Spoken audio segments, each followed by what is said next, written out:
महाराष्ट्र में विधानसभा चुनाव से पहले भारी उथल पुथल नजर आ रही है। एक तरफ नेता दल बदलने की राह पर हैं, तो अब पार्टी प्रमुख भी पलटी मारते दिखाई दे रहे हैं।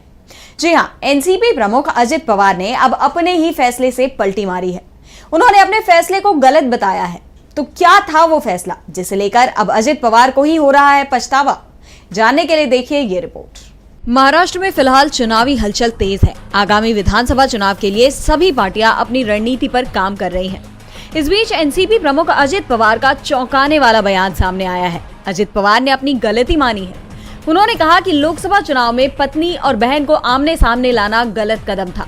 दरअसल लोकसभा चुनाव में महाराष्ट्र की बारामती सीट से एनसीपी अजित गुट से अजित पवार की पत्नी सुनीत्रा पवार मैदान में थी, तो एनसीपी शरद गुट की तरफ से सुप्रिया सुले मैदान में थी। इस सीट पर तो सुप्रिया सुले को जीत मिली ही, लेकिन इसके साथ ही महाराष्ट्र की अन्य सीटों पर भी अजित पवार को झटका ही लगा। 4 में से केवल 1 सीट पर उनकी पार्टी ने जीत दर्ज की। और अब विधानसभा चुनाव से पहले अजित पवार के इस यू टर्न ने कई तरह की चर्चाओं को जन्म दे दिया है।